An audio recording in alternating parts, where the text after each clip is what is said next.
आहा हा हा खोड़े बाम मछली हमारा जीजा खाती कहे न कि ये साली भात कम लेकिन मछली हमरा के जारा दी हो काहे से कि भात कम खाना जीजा हमारा बाम मछली ओहो ओस चाबे न कि पूछ मत काहे न अपना जीजा के खियाई भो कहे न कि हमरा के साली ना मिले टूट जाई राजा जी अरे टूट जाई राजा जी पलंग सगावान के टूट जाई राजा जी पलंग सगावान के टूट जाई राजा जी गरम गरम मसाला डाल के अपना जीजा के बनैले वाली खइहा न त कहिया ई का हो रे सांप लेखा सांप ना रानी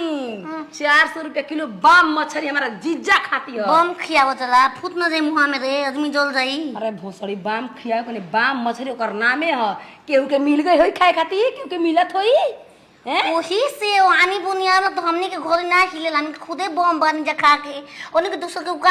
हट जा हट कावा ए भोसड़ तरह के बतियाई जो के बन जीजा खेत गरम तो जीजा भगवान हम गहिले सोच जगते अरे हमार रानी लो लो लो लो लो ये तो हम चाहे ना कि तू संस्कारी पतो बन जा तू ना बनेलू लौकत में के मचलिया रे इज्जत से खिएबू ना इज्जत दे के तार नाम ली हां इज्जत दे के खिया बिना पिन लगा दो कहां बा ई जे काहे खाती हती नहीं हे जा हट साली जो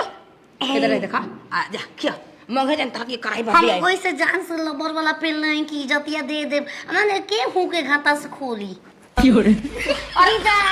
सवतिया चोली खोले के बाद हम थोड़े कोई नहीं आई 55,000 रुपया तो के दे दे आ एकरा बाद तू जाके खूब वीआईपी भैंस किनी ह आ ओकर दूध खर खर खर मरी ह अपना मेहरारू के पियई ह टंच हो जाई तनिया मोतन कि तो हला लेथा दिनदाल मोत आ तर तुम के देथबे ना तोइनी तू आवेला तो दे जब दोतिया दे दाना पाकेला लाल परी का जुगाड़ ह आ मोथा 3 दफी थरते तहले बानी बा दमाई बा हमरा कहू बोल लिया दी 3 गो फिशर का ह 3 दफी तर बोली बढ़िया ह तो बियो ले थलो हेला किंग फिशर अरे बचावा लिया देते हीरा ये कहू ना तब तरी जैती लावता नहीं लेके आवा पानी का ना कि ढिले तई हो ई बचवा का बनल ह हां आवे तार थामने तो दे तू तो देबो बड़ी ख्याल रखे लीलाल सैया मारेला अरे आहा सैया मारेला गोरहिया में गोरहिया मछली लाता मारेला गोरहिया में गोरहिया जीजा जीजा ए जीजा मौसा ए जा बैठल बाबा ए जीजा देखो अपन हम इज्जत लुटा ही खाती आइल बानी इज्जत लुटा मजा मारो खा पियो हम ना कुछ बोलो बाकी जाएगो अभी हमरा के एक खाली हमके मछली चिखा के जई लमका नहीं बोला अभी हेलो बाइल कहाँ आ गोली जा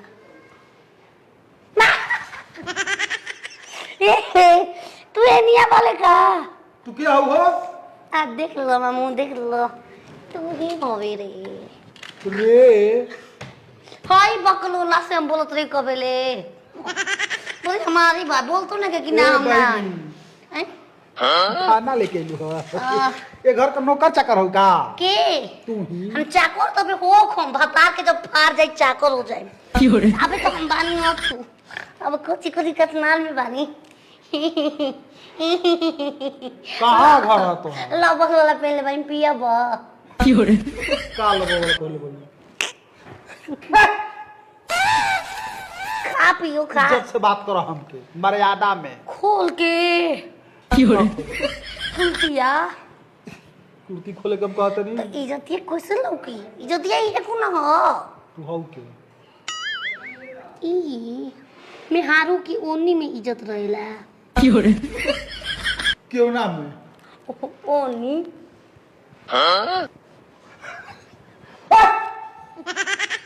का हाथ से ज्यादा मत बोलो ठीक ना हमने की बोलत खा लो ई जीजा हमार तू का लोगो जीजा जान ना पहचान मियां बीबी सलाम जीजा कैसे हो लाल झारो हमार साली है तो हमू तो सलिए लगबे के घर के बानी जातो यही घर कहू तू हां लगहर में आगे की हमरे देख पड़ल तो घर ओल बोलल छिनरी के मरई रहे मरई किसनवा अब तू हई तोर बापवा जौन देले रहे 25 लाख तिलकवा तिकरा दिले रहे तबे ने घर में बनवा लालो सोलल जरिया होती ही या अगर बेल घीचो लारी के कर? हमरे बाप के पैसा से खूब बनवाइले बिया हो नहीं हो जाए तो पूरा बलम निकाल के लेके जा ये बतिया तो तू पागल रहू ऐसे न तोर बापवा 25 पागल थोड़ी रही वो तनी बाहर ना झलत रही तनी मुंह में गाल में लिपस्टिक ना मारत रही बाकी सब तो ठीक ही रहे आज ठीक बालू अब मार के चले नी झाल ओल के पेन तो मार के चले तो बाल देखो बबली एकदम सोयाल के का हो हाथ धो लो साबुन लुको का साबुन दे तो है साबुन का जरूरत नहीं है हो कोई बारो ना धोबो तू ऐसे काम चलेगा ठीक का आया पावो सरवा ढील मारे के बाकी जो ढील मारे वाला दवाई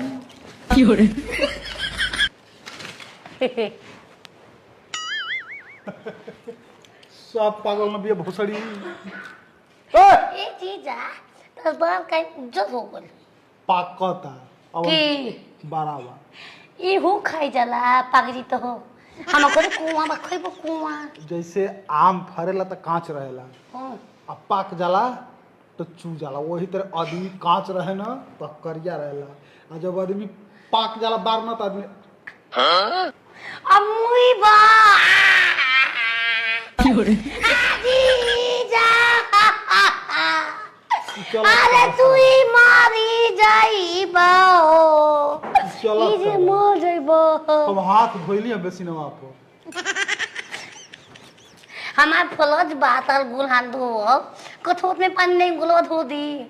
रे भोसड़ी लाल झरिया ये पागल के भेज का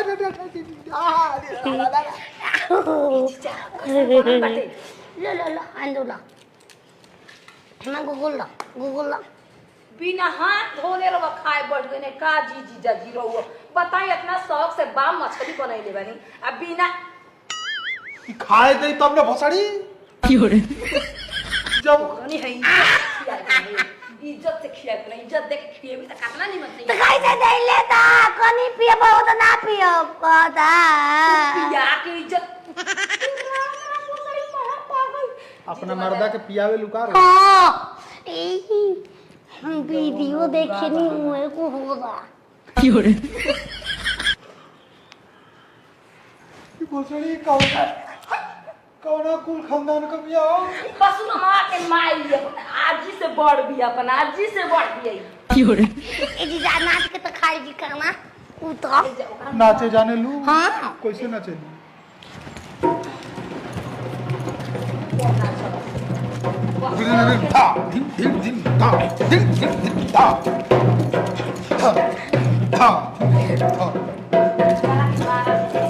मैं तो रास्ते से जा रहा था खाई जीजा मैं तो मछली भात खा रहा था रास्ते से जा रहा था मछली भात खा रहा था लड़की लगा रहा था अब मुझको मिर्ची लगी तो मैं क्या करूं मुझको में पानी पियो बेसिन में पानी कौन दे रही इज्जत कह जाला ठाम ठुक के रख जाला एक इज्जत कह जाला मैक्सी पहन के आग रहती और ये खूब मैं छुपाऊंगा सबको बताऊंगा तुझको कसम से मैं अपना बनाऊंगा तू है सनम मेरा प्यार ओए मेरा दिल तेरा आशिक ओए तू है सुनाया कोई बार ओए मेरा दिल तेरा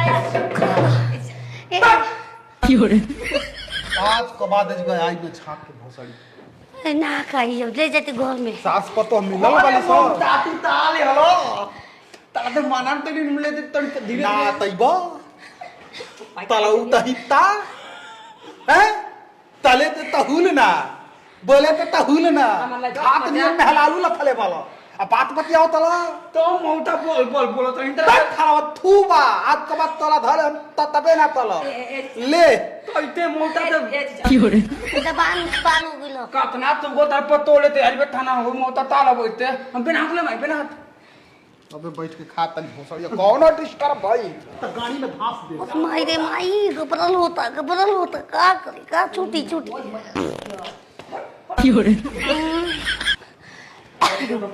भाग दे भोसड़ी कपारा पे भाग बराबर नहीं के न हो रुको तो ये करे चरती हगती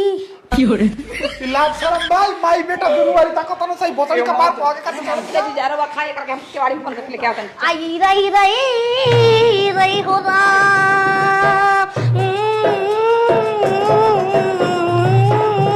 लोहरिया लूटो ए जीजा लोहरिया लूटो ए जीजा अरे मामा को डाली के चौधरिया लोहरिया